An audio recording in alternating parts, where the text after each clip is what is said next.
What if the world doesn't want your intelligence? What if the smarter you are, the more quietly you're pushed out? Not with violence, but with silence, with discomfort, with distance. What if society doesn't celebrate clarity? It punishes it. And what if that's not your fault? What if that's just the cost of seeing what others aren't ready to see? If that feels familiar, you're not imagining it. In high school, I remember answering a question no one else could. The teacher smiled. My classmates didn't. At lunch, the table was full, but not for me. That was the first time I learned knowledge could cost you company. It didn't make sense then. We're told intelligence is a gift, that it opens doors, that it earns respect, but no one tells you that it can also build walls, that it can make you unreadable in rooms where everyone just wants to feel comfortable. You start to notice the silence after you speak, the sideways glances when your thoughts don't match the rhythm, the way people change the subject after you say something true, too clearly, too early. You weren't trying to offend, you were just being honest, but that honesty felt like a spotlight, and most people flinch in the light. Arthur Schopenhauer wrote, "A high degree of intellect tends to make a man unsocial, not because the intellectual chooses solitude, but because solitude becomes the only place where they're not punished for being awake." It turns out intelligence doesn't isolate you. People do. Modern studies show that when someone feels intellectually threatened, their brain lights up the same way it does in physical pain. You're not just making them uncomfortable. You're triggering a survival reflex, so they protect themselves, they mock, they minimize, they withdraw. You won't hear the moment they shut the door. It won't come with conflict or confrontation. It'll come with a smile that doesn't reach the eyes, a pause that lasts a second too long, a subtle shift in tone when you speak, and over time you'll learn. You'll learn to hold back, you'll learn to simplify, you'll learn to dilute what you see until it no longer threatens anyone else's reflection. And what does that leave you with? Half-truths, shallow nods, forced laughter, an entire identity wrapped in caution tape. Eventually you'll look around and realize you're not just alone. You've disappeared, not physically, but intellectually, emotionally. You'll trade your depth for belonging, and even then, you'll still wonder why the room feels cold, why you feel like a stranger in conversations that never leave the surface. And maybe you'll ask the question I did. Is this what intelligence is for? To understand more, only to speak less? To feel more, only to be seen less? Or is it simply that clarity has a cost and no one ever warned you what the price would be?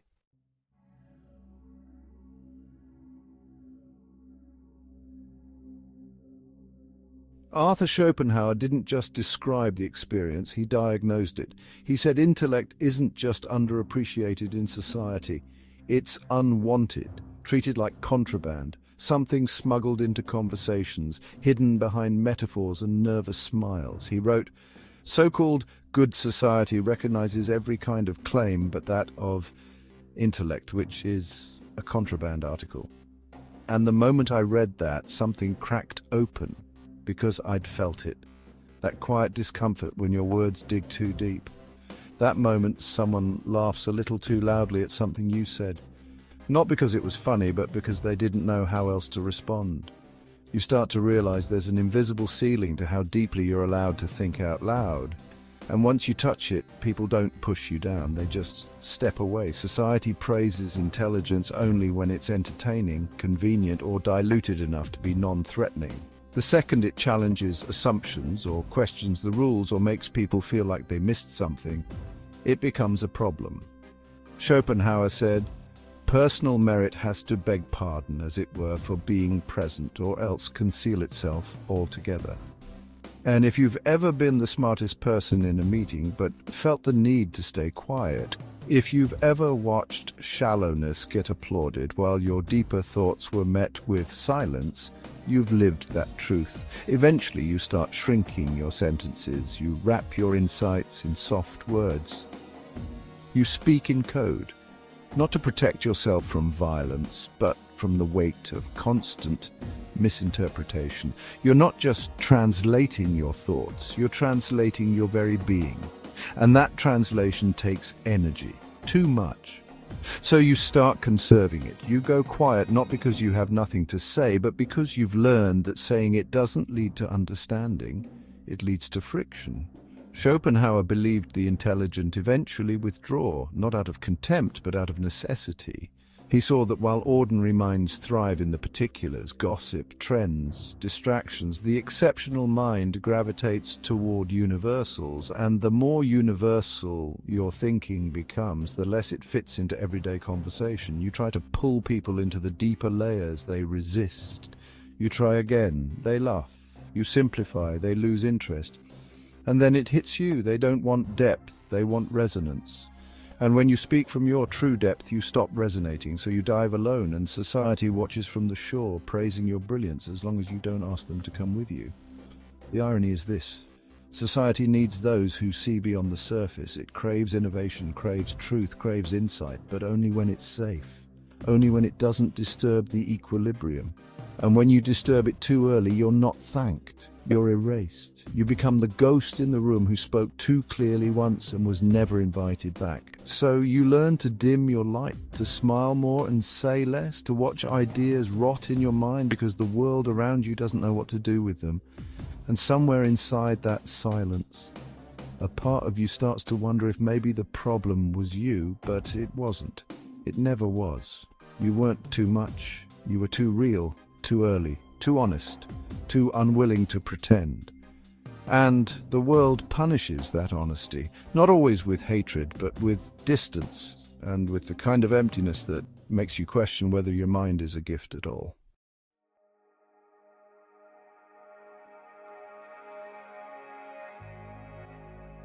At first, I thought maybe it was me. Maybe I was just bad at conversations, too intense, too analytical. Maybe I was imagining the distance. Maybe if I just softened my tone, simplified my thoughts, things would click. But the more I read, the more I saw the pattern, etched across history, written in the margins of the minds who refused to play small. Nietzsche saw it clearly.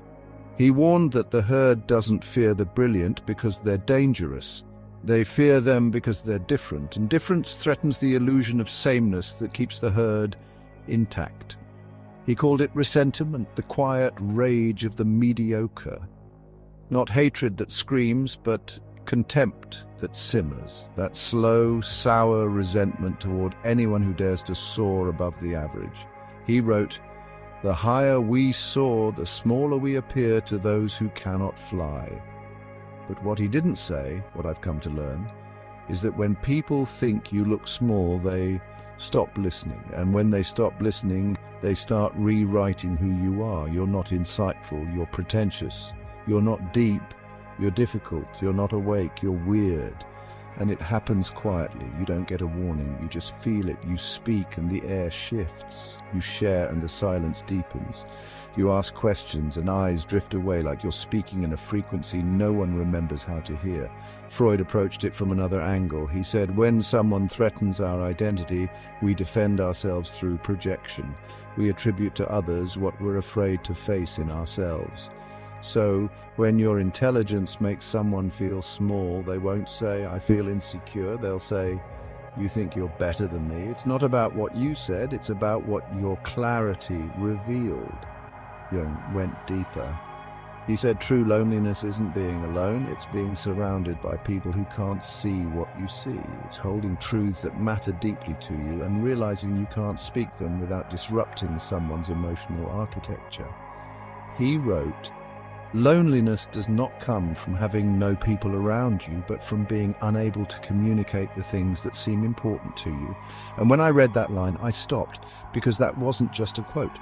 That was a diagnosis. That was the ache I hadn't known how to name. That feeling when you try to speak from your depth and the response is silence, a nod, a deflection, a glance at the phone, as if what you said belonged to another dimension entirely. You're not rejected loudly. You're just unfelt. And that absence of recognition starts to wear down the part of you that once burned to share. Peterson described it as the silent burden of the highly intelligent. He said they often struggle socially, not because they're cold or arrogant, but because they see patterns others don't. And it's exhausting to keep translating, to keep pretending the obvious isn't obvious just so you can be included. He said most people talk about things, but intelligent people talk about ideas. And when ideas become your language, you find fewer people fluent in it. Even Zizek, chaotic, brilliant, confrontational, said that society depends on illusion, that we construct comforting fictions to hold the world together, and anyone who pierces that fiction, even gently, is treated like a threat. Not because they're wrong, but because they interrupt the trance. You speak truth and suddenly you're not the insightful one. You're the buzzkill, the radical, the one who just overthinks everything. So you stop, not because you're out of ideas, but because you've learned the price of clarity. And here's what no one tells you. It's not the arguments that wear you down. It's the absence of them. It's the blank stares, the slow nods, the moments when your best ideas die in midair because the room wasn't built to hold them. And when that happens enough times, you don't just question your place in the room. You start to question if there's a room anywhere that fits you.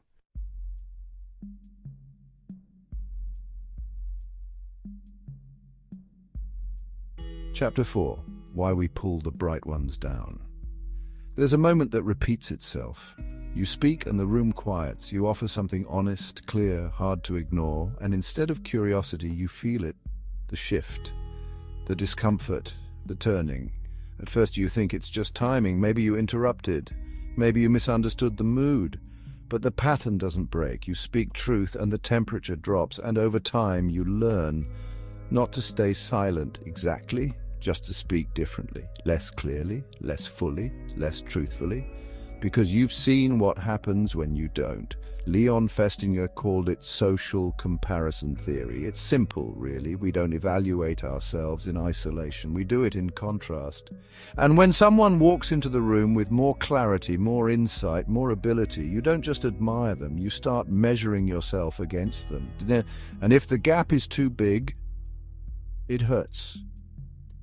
And when people hurt, they protect themselves, not by asking how they can grow, but by pulling down the one who made them feel small.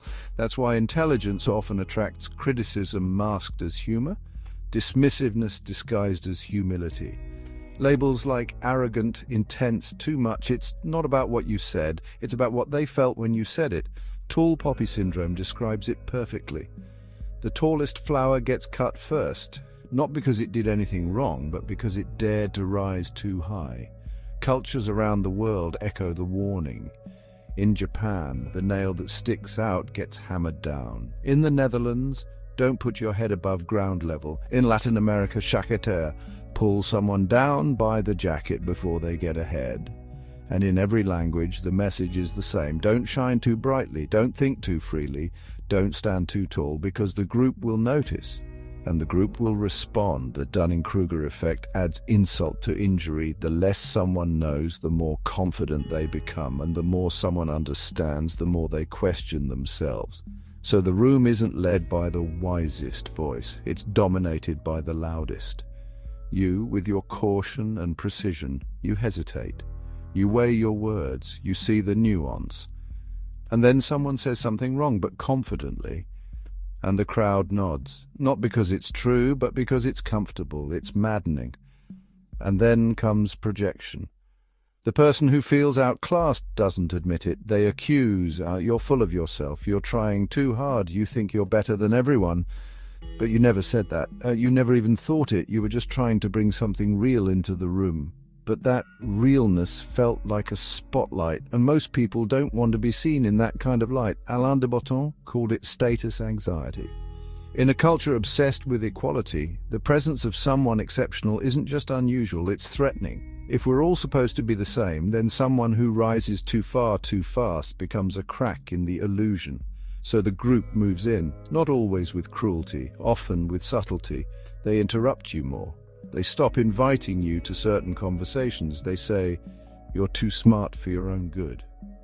And they laugh like it's a compliment, but it's not.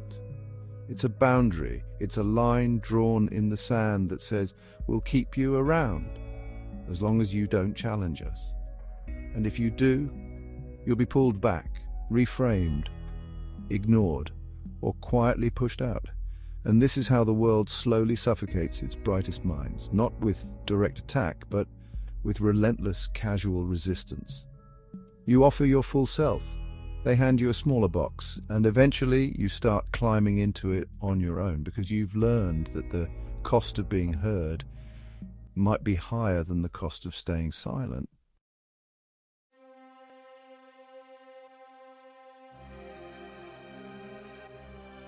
Chapter 5. Intelligence on Trial. There's a cost to seeing too clearly, a cost to knowing too much too soon and speaking it out loud. The world doesn't always pay that cost with gratitude. More often it pays in silence, in exile, in fire. It starts as disbelief, then it becomes ridicule, and finally it becomes punishment. The names are written into history like warnings we forgot to heed. Hypatia of Alexandria, brilliant, revered, unafraid, she taught mathematics and philosophy in a city that was beginning to rot under political and religious fear. And one day they pulled her from her chariot, dragged her into the street, tore her body apart with broken tiles. Not because she hurt anyone, but because her presence was too sharp, too logical, too bright, and the mob couldn't stand the contrast. Giordano Bruno stood on the edge of an intellectual revolution. He looked at the stars and saw a universe without center. He said there were infinite worlds, that God was bigger than doctrine, that truth was bigger than fear. So they chained him, held him for 7 years, and burned him alive in the heart of Rome, not for heresy, but for daring to bring a telescope to a blindfolded society. And just before they lit the flames, he said, "Perhaps you pronounce this sentence upon me with greater fear than I receive it." Because he knew. It wasn't the truth that was dangerous, it was the fear of it. Ignaz Semmelweis, a doctor who noticed a pattern. Mothers were dying in childbirth, and the only variable was the doctors themselves. So he told them, "Wash your hands." He showed them the data. He begged them, but they laughed. They called him hysterical. They removed him. Eventually they locked him in an asylum where he died of sepsis, the very infection he had tried to eliminate. The man who discovered a way to save lives was destroyed by the egos of those who couldn't accept the implication. And then came Nikolai Vavilov, a botanist in the Soviet Union who dreamed of feeding the world. He traveled across continents, collecting seeds, building a bank of biodiversity to prevent famine. But Stalin had no use for real science. Vavilov was arrested, tortured, starved to death in a prison cell while his seed bank survived the Second World War, protected by scientists who refused to eat even during the siege of Leningrad because they knew what the seeds meant, even when the world didn't. And this isn't just history, we're still doing it. Grigori Perelman solved one of the most complex problems in mathematics, proved it perfectly, and when the world tried to give him awards, fame, money, he said no. He walked away. He didn't want the spotlight because he had seen what comes with it, the noise, the politics, the subtle corrosion of purity. He chose obscurity over spectacle because even in triumph the intelligent know the danger of being seen.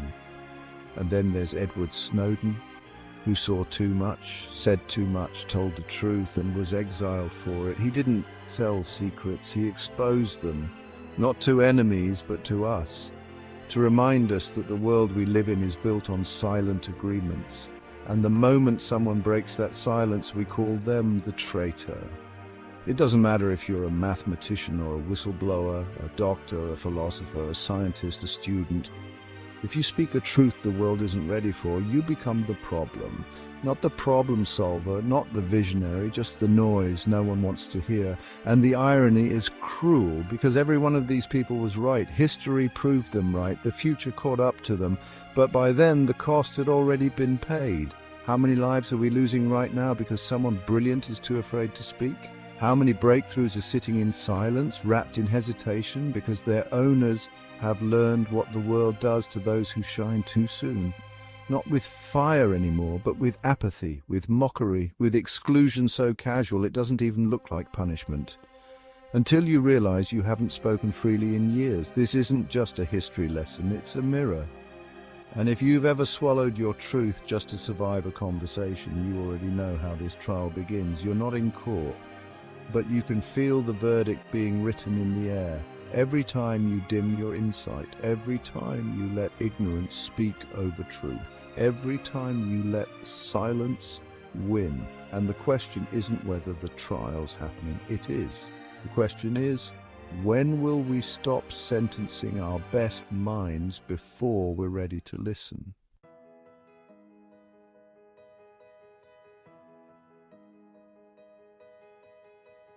Chapter 6. The Light That Burns.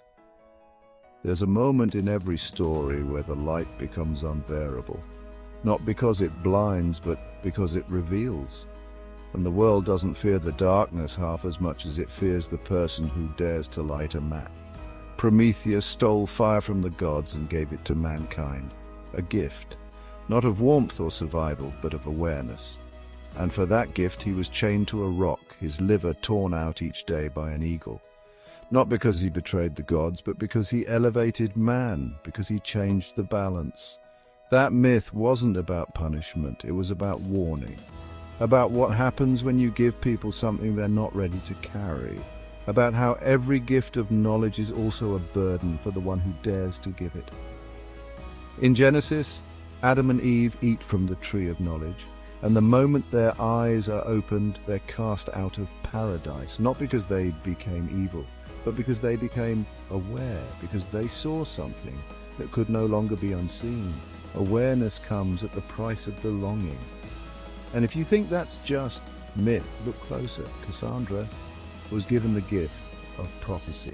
She could see what no one else could, but the curse was that no one would believe her.